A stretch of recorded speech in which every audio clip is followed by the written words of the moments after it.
Vamos a ir a la palabra del Señor. Dijo un hombre de Dios: estoy lleno de palabra de Dios. Y yo dije: qué lindo lo que dijo ese hombre. Y entonces a mí me gusta escucharlo a él. Y entonces cuando yo escucho a él, entonces yo me empiezo a llenar de la palabra de Dios también. Ahí dice: qué piola que usted, entonces usted está predicando mensajes copiados. No, lo escucho de vez en cuando, pero mejor me pongo a escuchar al Señor. Y entonces yo me lleno de la palabra de Dios. Y usted también se va a llenar de la palabra de Dios. Estamos hablando bajo el tema gracia responsable. ¿Se acuerda de eso? Nuestro texto de cabecera se encuentra en Efesios capítulo 2, versículo 8. El versículo 8, del versículo 8 hasta el versículo 10, contiene 3 preposiciones. ¿Se acuerda de las preposiciones que nos hicieron aprender de memoria en el colegio? ¿Se acuerdan las maestras cómo nos volvían? La maestra de lengua era, me acuerdo yo, qué buena maestra que tenía en lengua, Margarita Catapano o de Catapano, algo así. Qué buena maestra que era. Y yo aprendí muchísimo. Por eso usted dice: qué bien que habla pastor. Bueno, si usted tiene alguna queja, llame a la maestra Margarita. Ella nos enseñó tan bien, verdaderamente qué buena maestra. Y entonces aprendimos las preposiciones. ¿Se acuerdan las preposiciones? Ante, bajo, cabe, con, contra, de, todos lo saben. Si le diga un salmo, capaz que no lo sabe. Pero las preposiciones se nos quedaron grabadas. Ojalá que también se le grabe la palabra de Dios. Amén. Está bien saber las preposiciones, pero está mejor saber la palabra de Dios. Y estos versículos contienen 3 preposiciones. Hay una que se repite 2 veces, pero preste atención. Dice, versículo 8 del capítulo 2, porque por gracia sois salvos. Por gracia sois salvos. Por gracia yo soy salvo. Por gracia usted es salvo. ¿Cómo es salvo usted? Por, preposición, por gracia. Dice luego, por, otra vez, medio de la fe. Soy salvo por gracia, por medio de la fe. Y esto no de vosotros, pues es don de Dios, no por obras para que nadie se gloríe, porque somos hechura suya, creados en Cristo Jesús para buenas obras. Ahí tiene la otra preposición que nos interesa. Somos salvos por gracia, somos salvos por medio de la fe y somos salvos para buenas obras. Diga conmigo: soy salvo por gracia. Soy salvo por medio de la fe. Escúcheme y después usted repita. Escúcheme lo que tiene que repetir. Claro, si va diciendo, va inventando en el camino, como mi esposa cuando no sabe las canciones inventa la letra. Escúcheme, ¿qué va a decir usted? Esto es lo que tiene que decir. No repita, por favor. Soy salvo por gracia, es lo que va a decir enseguida. Soy salvo por la fe y soy salvo para buenas obras. 1, 2, 3.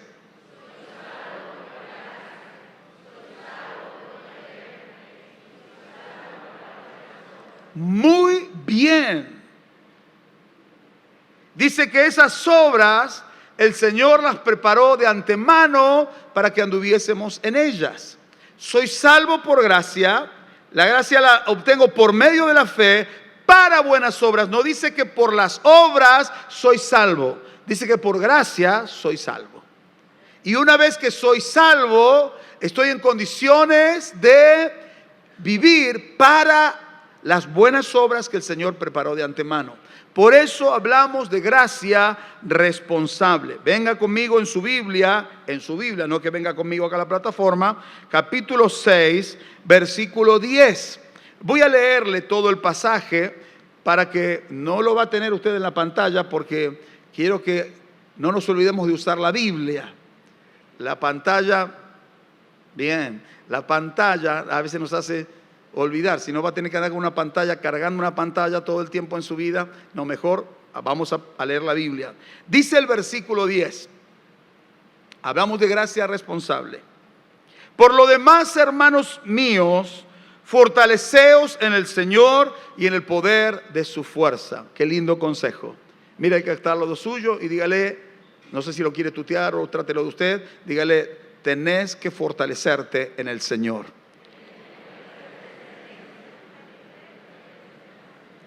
Si uno tiene que fortalecerse es por algo. Decía un amigo mío, no comer y trabajar en algo malo va a parar. Eso quiere decir que uno tiene que comer para fortalecerse y luego poder trabajar, enfrentar el trabajo, la tarea. En el caso nuestro, nosotros trabajamos en la construcción y él trabajaba en la construcción, era un hermano de la iglesia. Y en el caso de la iglesia, el apóstol por el Espíritu dice que tenemos que fortalecernos. Está hablando a los hermanos, o sea, a toda la iglesia, fortalecernos en el Señor y en el poder de su fuerza. Y ahora él va a decir la razón. ¿Por qué tengo que estar fortalecido? Porque hay una lucha. Tengo que estar fortalecido porque hay una lucha. Es gracia responsable, no es gracia irresponsable. Vuelve a dar otro consejo y dice, vestíos de toda la armadura de Dios para que podáis estar firmes contra las acechanzas del diablo. Ahí nos está hablando que el diablo va a acechar contra nuestras vidas. El diablo es el enemigo de la raza humana y especialmente es el enemigo de la iglesia. Cada vez que usted decide caminar bien, consagrar su vida, dejar el pecado, dejar la mediocridad, fortalecerse en el Señor, andar en santidad, el diablo dice, no te voy a dejar. Y entonces comienza a acechar su vida. ¿A cuántos les ha pasado eso? Usted dice, cuando empiezo a orar más es cuando peor me va. Y bueno, es así porque usted está ordenando su vida en el Señor. No deje de hacerlo.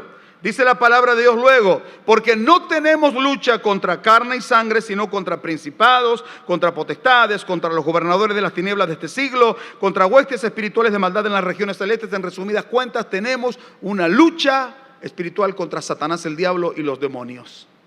Hay una lucha.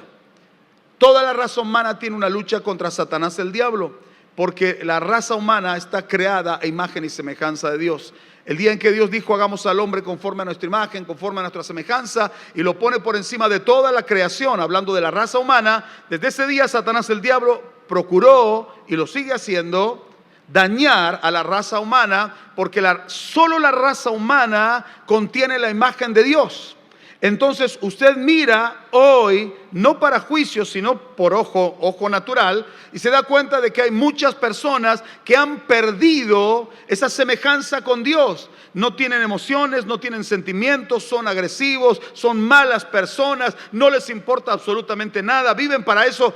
Esto es señal del último tiempo, pero es señal de la obra del diablo que ha torcido a la raza humana y se ha ido desdibujando la imagen de Dios, la cual es recuperada por medio de la obra de la cruz de nuestro Señor Jesucristo, porque por gracia sois salvos por medio de la fe, y esto no de vosotros, pues es don de Dios. Es por la gracia de Cristo que recuperamos esa semejanza que habíamos perdido por causa del pecado. Si entendió, diga amén. Entonces, el diablo ataca a la raza humana, pero especialmente Pablo nos está diciendo a los hermanos que hay una lucha espiritual. Por eso usted tiene que fortalecerse. Usted no puede andar improvisadamente en el aspecto espiritual en su vida. Tiene que fortalecerse, porque contra usted hay una lucha. Lo reconozca o no lo reconozca, contra su familia hay una lucha. El diablo quiere destruir su familia.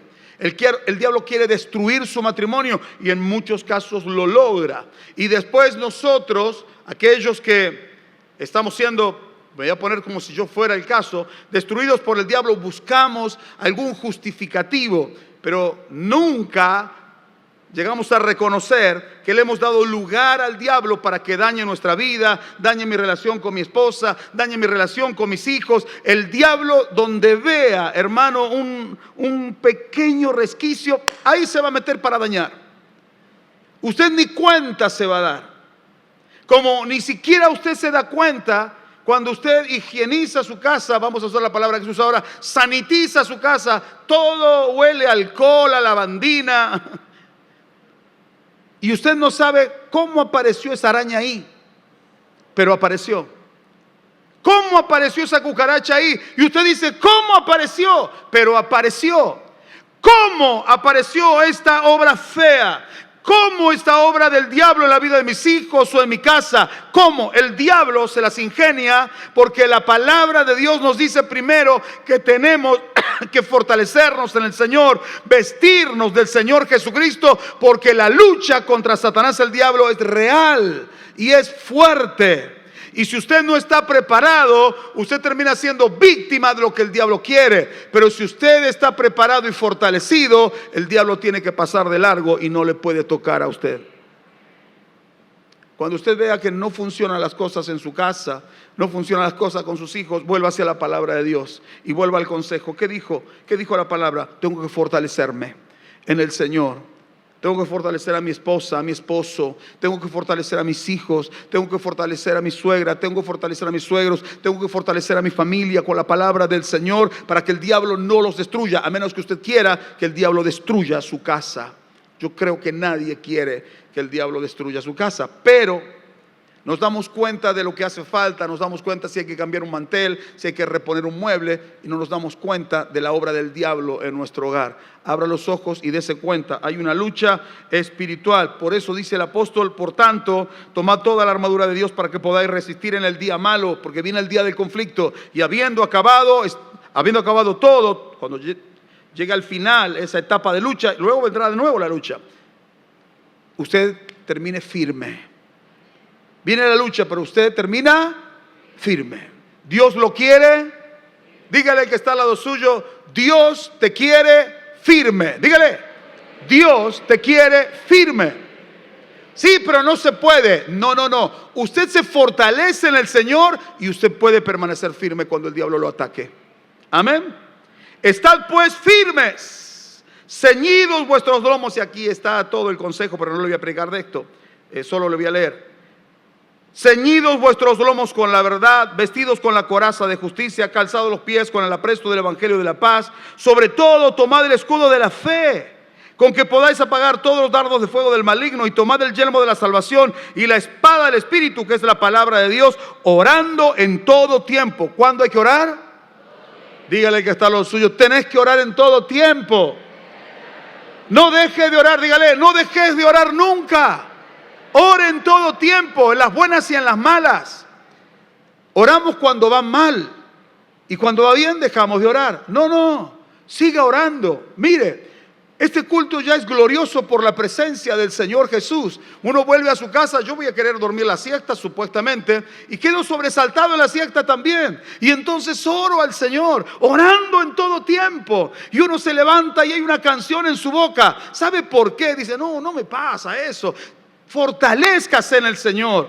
Y entonces su vocabulario, sus frases, sus palabras van a cambiar. Y Dios va a poner un canto nuevo en su boca. Usted va a andar cantando y dicen, mentira. Hermano, de en serio, se lo dice un hombre amargado y que vivió en depresión. Va a andar cantando por la vida. Va a andar feliz con el Señor. Va a pensar en el Señor. Se le van a caer las lágrimas cuando usted piense como recién pensábamos: por tu sangre, fue por tu muerte, fue por tu cruz, que yo ahora puedo levantar mis manos y te puedo adorar. Y eso es glorioso. Y yo salía en la mañana caminando por la finca esa abandonada que tengo atrás de mi casa, que la estoy pisando como si fuera mía. No sé, veo un geriátrico ahí, o quizá me veo yo como viejo loco solo ahí en una covacha, no sé. Y yo voy adorando al Señor y pensando en la cruz. La cruz tiene un significado glorioso para mi vida. La cruz cambió mi vida. Y la cruz de Cristo puede cambiar la vida de cualquier persona. Puede cambiar cualquier familia. Puede cambiar cualquier hijo. Puede cambiar cualquier matrimonio. La cruz de Cristo tiene poder para cambiar las cosas. Entonces, cuando usted piensa en esto, usted se emociona hasta las lágrimas y bendice a Dios.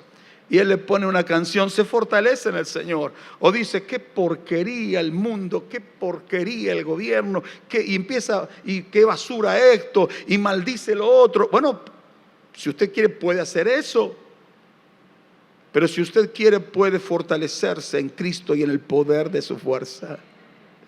Y entonces hay un día mejor para usted. Hermano, no se lo digo porque mis días sean dulces. No pueden ser muy dulces por causa de la diabetes, pero no son bombones ni son rosas mis días. Hay unos días que parece que no salió el sol y la luna y las estrellas me acompañan desde que me levanto hasta que me acuesto. Pero nunca, hermano, en ningún día ha faltado el sol de justicia brillando para mí, y tampoco faltará el sol de justicia que es Cristo brillando para usted. No le estoy hablando desde la abundancia, de la comodidad, de la relajación, de la superación, sino que le estoy hablando desde la misma necesidad. La misma necesidad que usted tiene es la que yo tengo, y Cristo suple nuestras necesidades. Fortalézcase en el Señor Jesús. ¿Me dice un buen amén? A ver, ¿por dónde vamos? Vamos orando en todo tiempo con toda oración y súplica en el Espíritu, y velando en ello con toda perseverancia y súplica por todos los santos. No deje de orar. Hay lucha contra su familia, no deje de orar por su familia. La oración es una invitación a Dios a que forme parte de nuestros asuntos, y por medio de la oración usted destruye fortalezas del diablo. La oración, nos enseñó el Señor Jesús, gobierna el cielo. Un hijo de Dios orando desde la tierra en el Espíritu, ya sea en lenguas o una oración guiada por el Espíritu, tiene la capacidad y el poder de hacer que el cielo se mueva en beneficio de ese hijo. Así que si usted se planta a orar por algo que sea del Espíritu de Dios, no deje de orar, porque no va a pasar mucho tiempo hasta que Dios lo haga. No gaste oraciones en cuestiones egoístas, sino use las oraciones según enseña la palabra de Dios. Y si algo va a pedir, pida conforme a la palabra de Dios. Y entonces nada de su casa se va a perder. No se va a perder su matrimonio, no se van a perder sus amados hijos, no se va a perder un familiar, porque usted va a seguir orando hasta que Dios responda. ¿No es acaso propósito y voluntad de Dios que nadie se pierda? ¿O Dios querrá que algún familiar se pierda? ¿Quiere Dios que la familia se pierda? ¿Quiere Dios que se rompan los hogares? Dios no quiere eso, lo dice claramente la palabra. Entonces, usted ni siquiera tiene que consultar, decir al Espíritu Santo, ¿será esto? Ore, ore, ore, y cuando haya orado muchas veces, siga orando hasta que el cielo responda. Si comprendió hasta ahí, diga un buen amén. Entonces, encontramos que hay en primer lugar una lucha espiritual de Satanás, el diablo, contra la iglesia y contra la familia. Capítulo 6, este es el segundo punto. El consejo de Dios a los hijos, porque hoy hablamos de gracia responsable, pero a los hijos. Aunque si usted mira la palabra de Dios y usted es un lector asiduo de la palabra de Dios, se va a dar cuenta que hay obviamente consejo de Dios para los hijos, pero la mayor cantidad de consejos está dada para los padres. Para los hijos yo les regalo el libro de Proverbios y les doy un consejo: lea al menos un proverbio, todos los meses lea Proverbios, un proverbio, un capítulo por día. Como los meses tienen 31 o 30 días, entonces usted a lo largo del mes va a leer todo el capítulo. Y en febrero, que tiene 28, bueno, algún día lea 2. Entonces así lee los 31 capítulos de Proverbios. Y ahí está el consejo todo el consejo para los hijos. Hermano, hay un libro que se ha escrito para instrucción de los hijos.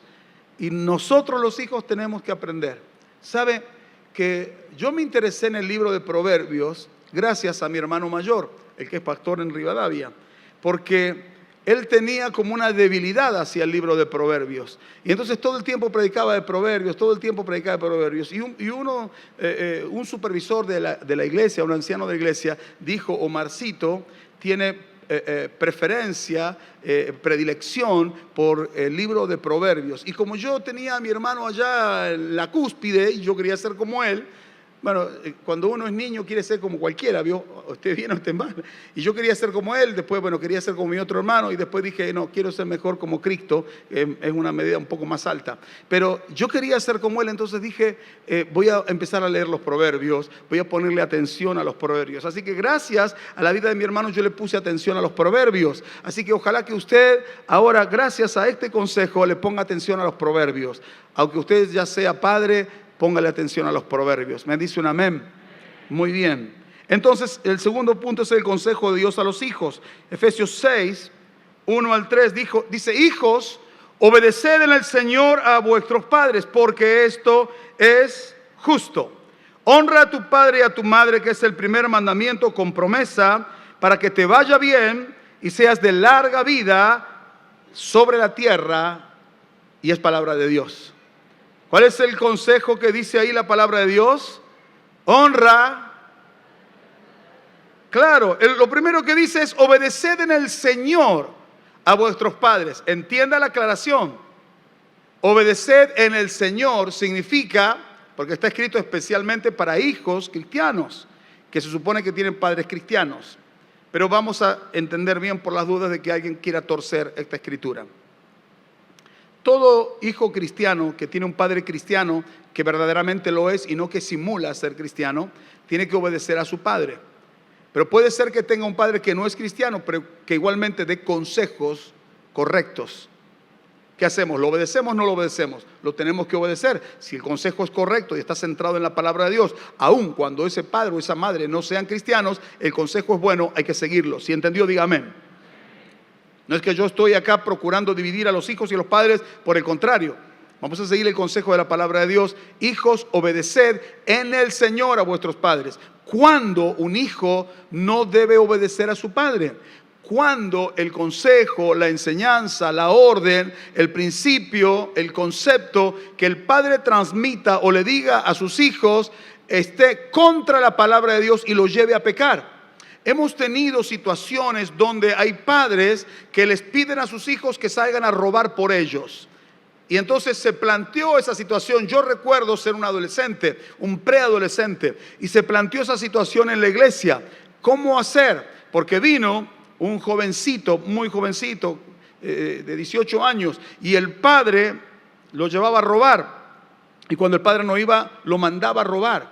Y había entregado su vida a Cristo. Entonces, ¿qué hace? Y llegó esa situación, no me olvido de esa situación, y entonces está mi padre con el supervisor del que recién le hablé, y yo estoy en la mesa y la familia también. ¿Qué hacer frente a esa situación? Y el consejo de mi padre fue este: la Biblia dice que es necesario obedecer a Dios antes que a los hombres. ¿Es correcto o incorrecto lo que digo?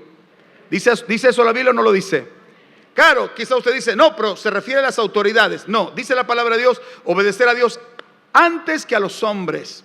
Los padres, incluyendo a las madres obviamente, somos seres humanos, somos hombres. Y si el consejo está contra lo que Dios dice y lleva al hijo a pecar, el hijo cristiano tiene en ese momento que optar por obedecer a Dios y deshonrar o deshonrar el nombre de Dios, obedeciendo a cualquier barbaridad que su padre le enseñe. No estoy aplaudiendo ni soy pro rebelión contra los padres. Por el contrario, hay que obedecer a los padres, pero los padres deben enseñar en el camino del Señor para que a los hijos les sea mucho más fácil obedecer. Entonces, ¿cuándo se altera esa palabra? Cuando hay una enseñanza que está contra la palabra de Dios. Porque dice, porque esto es justo. Esto es la voluntad de Dios. ¿Cuál es la voluntad de Dios? La voluntad de Dios es que un hijo obedezca a un padre que da consejos según la palabra de Dios, sea ese padre creyente o sea inconverso, pero da un consejo que es correcto. Hay personas inconversas que dan consejos correctos y tenemos que hacerles casos. Ahora luego dice la palabra de Dios, el mandamiento, que es el quinto: honra a tu padre y a tu madre. Está hablando a los hijos, honre a su padre y a su madre. ¿Cuándo los va a honrar? Hónrelos en vida. Y cuando se mueran, honre la memoria de ellos. Usted me ha escuchado hablar aquí de mi padre. Y me ha escuchado, quizá usted dice, sí, pero usted ha dicho algunas cosas de su padre. Yo le he dicho la verdad. Mi padre tenía cosas excelentes. Y mi padre tenía cosas que no eran excelentes, que eran malas. Cosas dignas de imitar y de seguir. Y cosas que yo desaprobaba porque la palabra desaprobaba, porque no era una persona perfecta. Mi madre solía decir: no hables nada contra tu padre. Él es un hombre de Dios. ¿No decía así Eli? Él es un hombre de Dios. Y mire, mi padre llegó a decirme a mí en sus años de vejez, en sus locuras y a veces que le volvía la capacidad, enojado conmigo, ensañado conmigo, me llegó a decir en un momento: yo a vos no te quiero. O sea, él quería al resto de los hermanos, pero a mí no me quería. Y tengo que reconocer que cuando yo lo escuché, me hizo mal. Y yo le dije: pero yo sí te quiero. Como diciendo que... punto suspensivo, usted ponga las palabras que usted quiera. Y entonces me fui a mi casa. Y entonces tenía dos opciones: o dejar que eso me amargue, o decir: no puedo cambiar a mi papá, pobre, quizá está pasando un mal momento, los años le están jugando una mala pasada. Y el Espíritu de Dios me dijo: eso, es eso, no lo pongas en tu corazón, es eso. Pasó una semana, un poquito más, y me encontré con mi padre en la casa de Eli, que lo tenían junto con José, y ahí lo cuidaban. Y entonces él salió con un trotecito y me abrazó y me dijo: no, es cierto, hijo, lo que le dije el otro día. Yo lo quiero, hijo, yo lo quiero, pidiéndome perdón. Y yo lo abracé: está bien, papi, no te hagas problema, yo sé que estás un poco loquito, así que... Y entonces, si yo miro, hubo cosas que no fueron agradables. Mi hermana es testigo de las diferencias que mi padre hacía entre un hijo y el otro hijo, ¿verdad que sí? Pero ¿sabe qué? Usted puede retorcerse en el dolor, o puede que le pase lo que me pasa a mí ahora, no porque mi padre se murió, porque yo despedí a mi padre sabiendo que se iba con el Señor. Pero, hermanos, si existiera la posibilidad, lo cual no existe, de poder, aunque esté achacado, pero con vida, poder volver a darle un abrazo, poder volver a decirle un te quiero, poder volver a tomar mate juntos como lo hacíamos. ¡Qué alegría sería eso para mi alma! Pero eso es imposible. Entonces lo que yo tengo que hacer es hablar la verdad y honrar la memoria de mis padres que ya partieron a la presencia del Señor. Honre a sus padres en vida. Honra a tu padre y a tu madre, ya sea en vida o ya sea después de muerto. Hónrelos. Y si dicen: mire, pastor, no hay nada que honrar, me abandonaron, me tiraron como una bolsa de excremento, me abandonaron ahí en un contenedor, ¿qué memoria voy a tener yo? Bueno, ¿sabe qué? Dele gracias a Dios que no lo mataron y que alguien lo recogió. Al menos esos padres que quizá lo abandonaron, en algún momento quizá pensaron quitarle la vida, pero no lo mataron. Así que, Señor, gracias que no me mataron. Gracias porque mis padres no me quitaron la vida y me diste nuevos padres. Y ahora que te conozco a ti, Jesús, tengo en ti un hermano mayor, un Señor, y tengo un Padre celestial que sé que me ama. ¿Verdad que sí?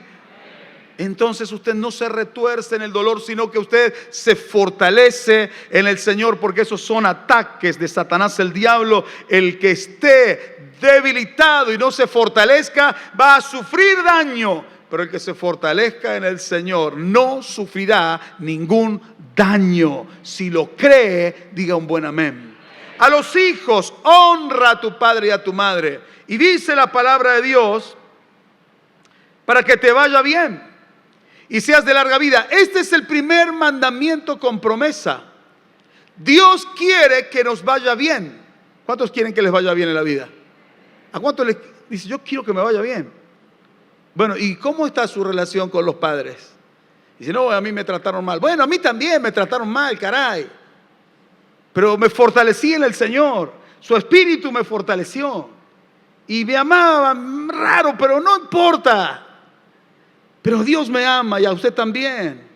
Fortalézcase en el Señor. Supere eso. Vístase la armadura de hijo de Dios. No se deje vencer por Satanás, el diablo. Honre a su padre, porque es el primer mandamiento con promesa. Y dice la Biblia que le va a ir bien. Yo quiero que me vaya bien, pero tengo una bronca contra mis padres. No le va a ir bien. Sea chico, sea mediano, sea grande, estoy diciendo sea de corta edad, mediana o de mucha edad. Si usted no le cuadran sus padres, no los quiere a sus padres, no le va a ir bien. Dice, y seas de larga vida en la tierra que Dios te da. Eso quiere decir que Dios lo va a bendecir con muchos años y buenos años. Que usted disfrute de la vejez. Que cuando lleguen los nietos usted los vea y diga, este es fulano, este es sultano, este es mengano. Y dice, ¿quiénes son ustedes? No. Usted va a disfrutar de su vejez. Va a disfrutar de su vejez. Yo voy a ser un viejo jodido, sí, pero yo voy a disfrutar de mi vejez. Y si usted dice, no lo veo porque usted es muy jodido, no sé, jodiendo a la gente, pero voy a disfrutar en todo caso, no sé. Yo voy a disfrutar de mi vejez. He resuelto que voy a disfrutar de mi vejez. Voy a salir a hacer lo que hago el día de hoy hasta que me den las fuerzas y voy a disfrutar de mi esposa hasta que Dios me permita y nos tengamos que ir a su presencia. Voy a disfrutar de mis hijos que se van a poner viejos en algún momento. Voy a disfrutar de mis nietos y si Dios me permite voy a disfrutar de mis bisnietos también. Y voy a seguir con vida y todos ustedes se van a ir muriendo y yo voy a quedar como Highlander acá predicando la palabra y nadie me va a mover. Yo voy a disfrutar de Cristo porque hay un principio que yo abracé y quiero que usted lo abrace. Honre a su padre y a su madre en vida y en muerte, honre la memoria de ellos. Amén. Y le va a ir bien. Y va a ser de larga vida. Y va a disfrutar de la buena vida con el Señor. ¿Sí entendió hasta ahí? Diga un amén. Hay promesas de bendición para usted. Tercer punto. Encontramos en la Biblia, no le voy a decir las citas bíblicas porque usted es un gran conocedor de la palabra. Abra. Pero usted se va a acordar de estas historias. Hubo en la Biblia, como hay en el día de hoy. ¿Sabe, hermano? Yo me sonrío, pero por dentro tengo más lágrimas en mi corazón de gozo. Porque Dios es formidable, es tan maravilloso Dios. Tan maravilloso. Yo estoy enamorado de Jesús, pero también estoy enamorado de la iglesia. Dice, pues usted entonces ama a todos. No soy Saibaba, ni soy el padre Farinello. Amo a mi familia porque, bueno, Dios ha obrado en mi corazón. Dice que antes no los amaba. Sí, los amaba, pero vamos mejorando en algunas cosas. Pero encuentro en la Biblia lo que a veces nos sucede en la vida y ojalá que le sirva a usted esta palabra. Mi tercer punto es padres que oraron por sus hijos. Los hijos necesitan de la oración de los padres. Ya di el consejo recién a los hijos y enseguida voy a dar el último punto, un par de consejos más. Pero ahora voy a dar un consejo a los padres que oran por los hijos. ¿Cuándo empiezan los padres a orar por los hijos? Cuando los hijos no han nacido. Ese es el momento de empezar a orar. Y usted dice, pero ¿y yo que no empecé? Bueno, empiece ahora. En lugar de pegarse un tiro y decir, pero yo ya no empecé, yo no conocía a Jesús, yo no oré, por eso mi hijo. Bueno, empiece a orar ahora. No sea complicado. Vio que hay gente complicada en otras iglesias. Acá no. Pero hay gente complicada, son los que están arriba. No, mentira. Hay gente que dice, yo no. Empiece a orar ahora. Si no lo hizo a tiempo. Pero en la Biblia encontramos, por ejemplo, el primer caso. Abraham y Sara no podían tener hijos. Y es normal y es natural que todo matrimonio bien habido, que está centrado en la palabra de Dios, quieran tener hijos. Es natural. ¿Cuántos entienden que eso es natural? Levante una mano. Los que tienen hijos y los que los tendrán. Y quieren tener hijos. Y Abraham quería tener hijos con Sara.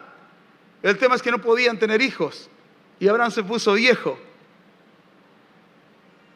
Y Sara era estéril y le cesó la costumbre de las mujeres, así que ya no había óvulos, no había materia prima. Sara había entrado en la menopausia, así que no había materia prima. Pero Dios le dijo, porque Abraham oraba y le dijo a Dios, Dios, ¿qué me darás? Que ando sin hijo. Dame un hijo. Y oraban con la vieja Sara, danos un hijo. ¿Y qué hizo Dios? les dio a Isaac un hijo. Y este hijo que Dios les dio fue una bendición para el mundo entero. Isaac se casa con Rebeca y se vuelve a repetir la historia. Y Rebeca no puede tener hijos. Entonces, ¿qué hace Isaac? Dice la Biblia, ora por su esposa Rebeca, que era estéril, y Dios lo oyó y le dio hijos. ¿Cuántos dicen amén? Y nacieron Esaú y Jacob. Me refiero a Jacob. Es el padre de la nación hebrea, el padre de Israel. Un hijo que venía no con un pan abajo el brazo, sino que venía con bendición de Dios y con propósito de Dios, igual que su padre.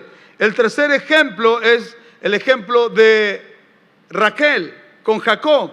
Jacob se casa con Raquel y ella no puede tener hijos. Y entonces Raquel hace una oración mal enfocada, le va a su marido, pero en realidad Dios lo toma como que la oración está siendo hecha para él, porque Dios entiende hasta las oraciones deformadas que le ofrecemos. Entonces Raquel le va a su marido Jacob y le dice: dame hijos o me muero. Imagínese, lo agarro: dame hijos. ¿Cómo hace el otro? ¿Cómo hago para inventarte un hijo? Pero esa queja era una oración a Dios: dame hijos, oh Dios, o me muero. Y Dios la oyó y le dio un hijo y le puso por nombre José, que significa fructífero. Un hijo que vino con propósito divino y terminó siendo un libertador y salvador en Egipto para varias naciones. Padres que no pudieron tener hijos, oraron por hijos y Dios les dio hijos con propósito. Hijos con propósito. Dígale que está cerca suyo: hijos con propósito divino. Hijos con propósito divino. No son cualquier hijo, no son cualquier persona, son hijos con propósito celestial y divino. Luego encontramos en la historia a un hombre llamado Manoa. El nombre de su esposa lo desconocemos. Tampoco podían tener hijos, pero ellos han estado orando a Dios por hijos. Y entonces Dios manda un ángel a la mujer y le dice: tú eres la mujer de Manoa, sí, y tú no puedes tener hijos. No, pero yo vengo con un mensaje de Dios. Vas a tener un hijo, y el hijo que vas a tener va a ser un hijo consagrado a mí, así que me lo vas a consagrar a mí. Y él va a ser un salvador de la nación. Y nace Sansón, un hijo con propósito divino. Un hijo que venía con un mensaje celestial. Un hijo que venía para romper las cadenas de impiedad. Los hijos por los cuales usted está orando vienen con propósito de Dios para completar la tarea que nosotros no hemos realizado. Y ellos, en el nombre de Jesucristo, con la misión celestial que Dios les ha encomendado, aún en el vientre de las madres, aún algunos todavía no han sido gestados, pero pronto serán gestados, nacerán para propósito de Dios. Y usted lo tiene que saber.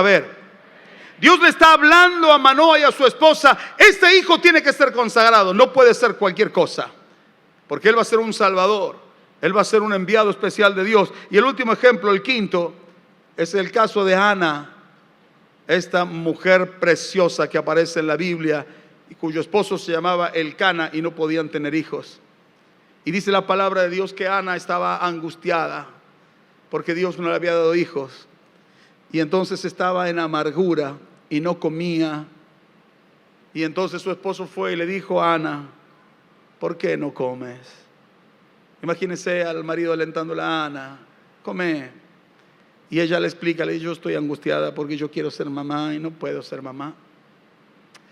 Y entonces su marido le dice algo raro, suena raro. Le dice: ¿no te soy yo mejor que 10 hijos? Y la mujer no le contestó. Ella está contenta con su marido seguramente, pero ella quiere tener hijos. Entonces se va a la casa de Dios con su esposo. Y en un momento se separa de su marido y entra en el tabernáculo y comienza a orar. Dice la palabra de Dios que oraba y derramó su corazón y su alma. ¿Sabe lo que es derramar el alma? Derramar el alma es derramar las emociones, las lágrimas en la presencia del Señor.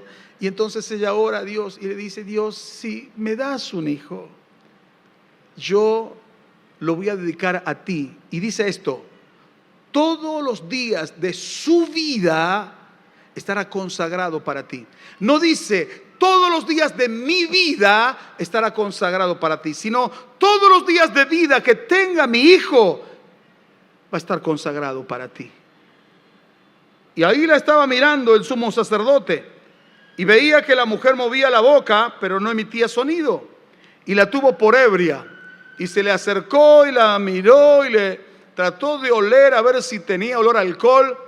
Y le dijo, ¿hasta cuándo estarás ebria? Digiere tu vino. Y Ana le dijo, no, Señor mío, yo soy una mujer que está atribulada.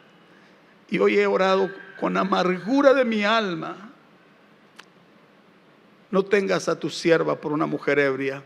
Yo he derramado mi alma pidiéndole a Dios un hijo. Y entonces inmediatamente el hombre de Dios, que no había discernido por un momento, y le dice, vuelve a tu casa en paz y que Dios te dé la petición que le has hecho.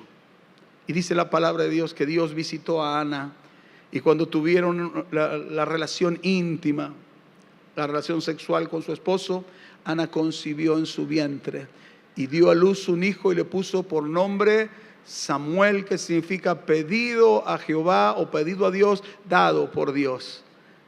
Entonces, cuando el niño fue destetado, dice la palabra de Dios, antes de que el niño fuera destetado, Ana toma la decisión de no ir a la casa de Dios a ofrecer los sacrificios.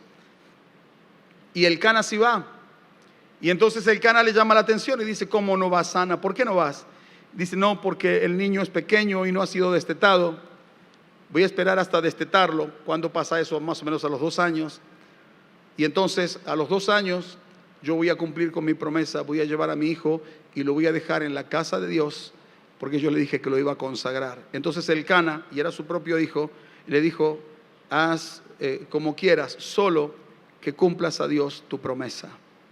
Y cuando el niño fue destetado, Ana preparó su ropa y lo llevó a la casa de Dios y lo dejó en la casa de Dios en las manos del sumo sacerdote para que se criara en la casa de Dios. Un niño con propósito que se transformó en el último juez de Israel. Era un profeta, era un libertador, era un sacerdote, era un hombre que trajo reconciliación de Dios con la nación, un hombre con palabra de Dios, del cual dice la palabra que Dios no dejó caer en tierra ninguna de las palabras que Samuel hablaba. Todo lo que Samuel hablaba era lo que Dios quería y Dios cumplió fielmente todo lo que Samuel dijo. Hijos con propósito. Hijos con propósitos. Queridos hijos, si los padres no entienden que ustedes han nacido con un propósito, entiéndanlo ustedes.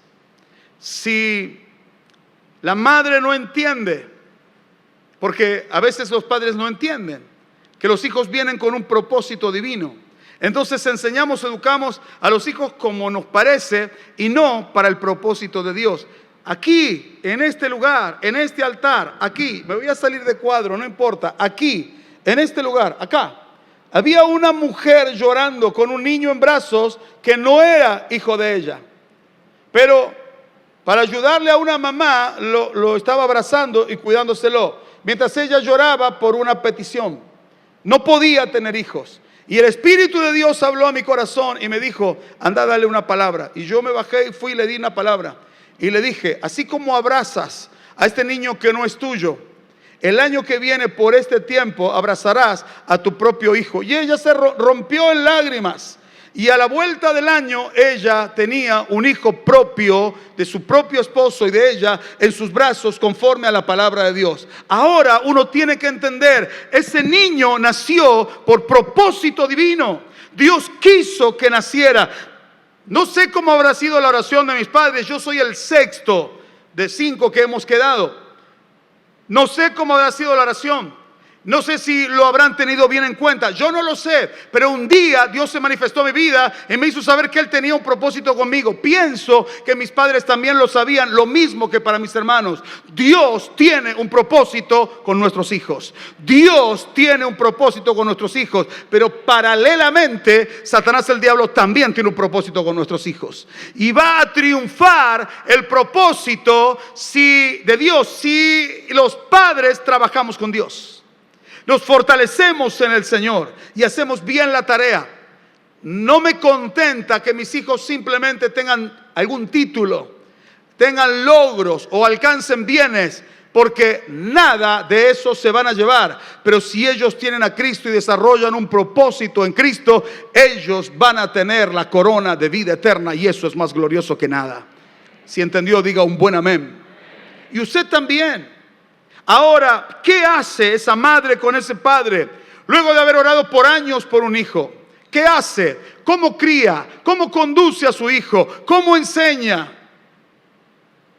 Porque hay hijos que son hiperkinéticos y hay padres que son hiperinercia total. Están relajados. Y entonces, ¿qué hacemos? El niño anda, salta, va, viene, y comprémosle un dispositivo, metámosle jueguito ahí que se entretenga y se entontezca, y entonces lo dejamos. ¿Y el propósito de Dios? Porque algunos de ustedes lloraron por sus hijos.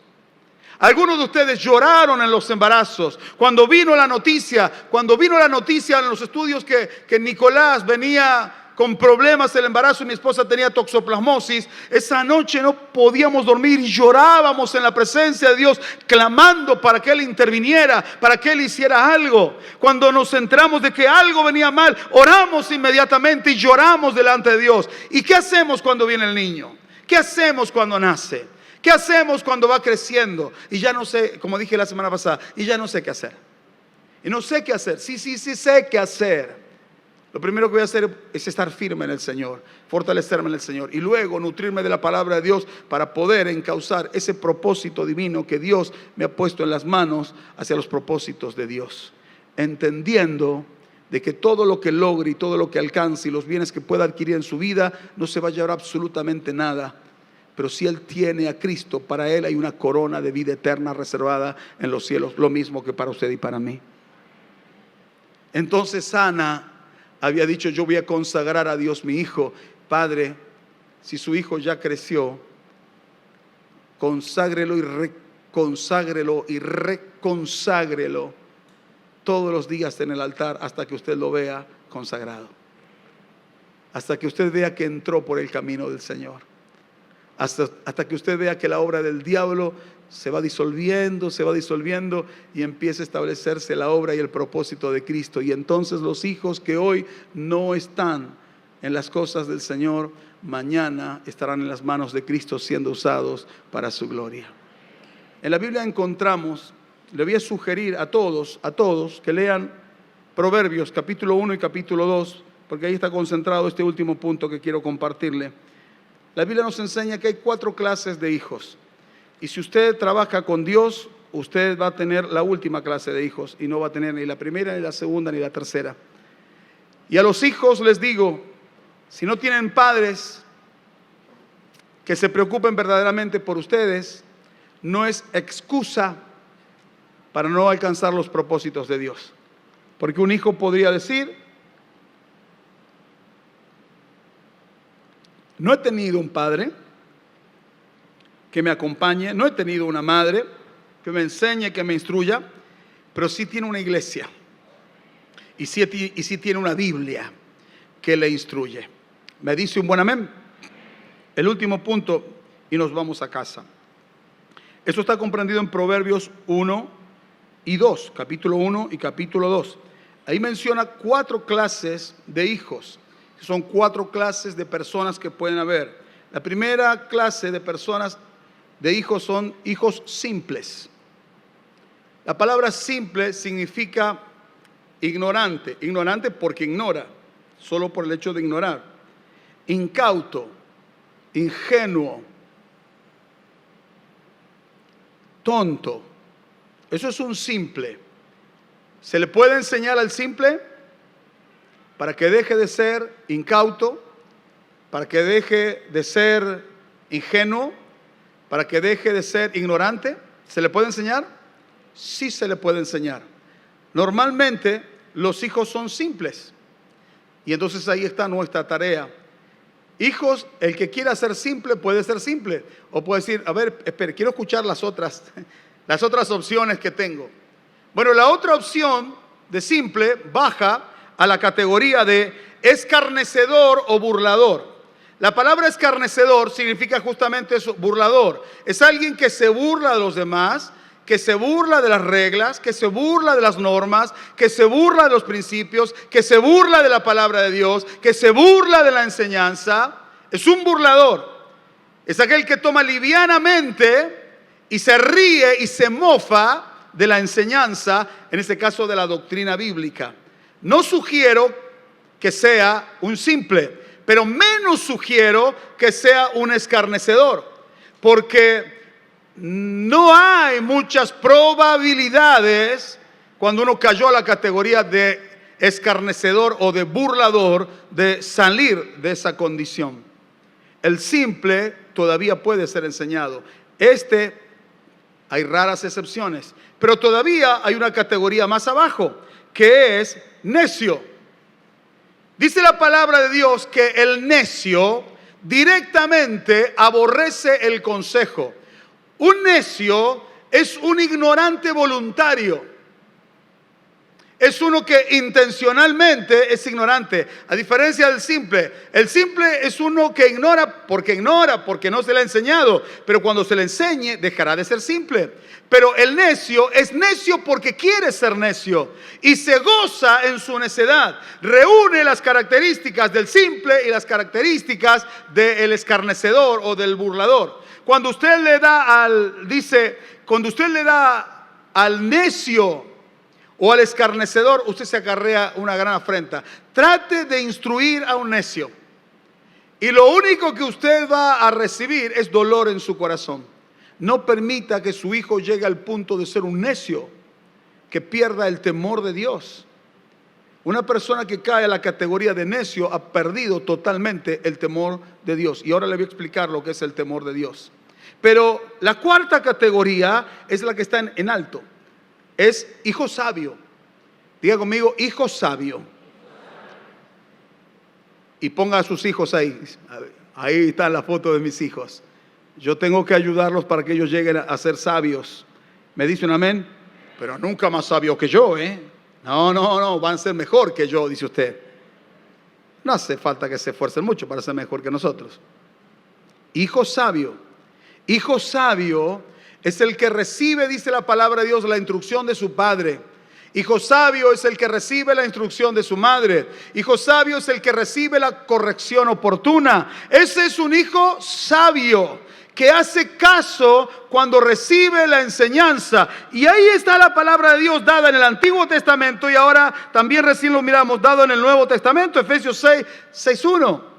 Cuando le dice a los hijos, obedeced en el Señor a vuestros padres, porque esto es justo. Un hijo sabio en proverbio hace caso a su padre y hace caso a su madre. Y dice, cuando tu padre o cuando tu madre envejeciere, no los menosprecies. No los mires mal. En la cultura de los japoneses es una honra llegar a viejo. Y la gente se abre paso delante de los viejos. Y cuando un viejo abre la boca, todos se callan y están atentos. Eso es en esa cultura. En nuestra cultura, cuando un viejo abre la boca,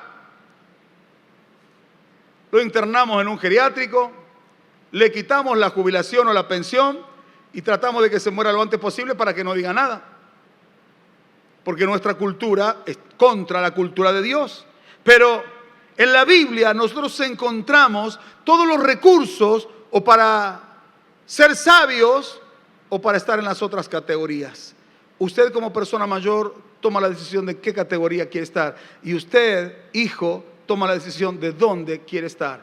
¿Quiere ser hijo simple, escarnecedor o burlador, o un necio, o quiere ser un hijo sabio? Ahora mire, termino con este texto.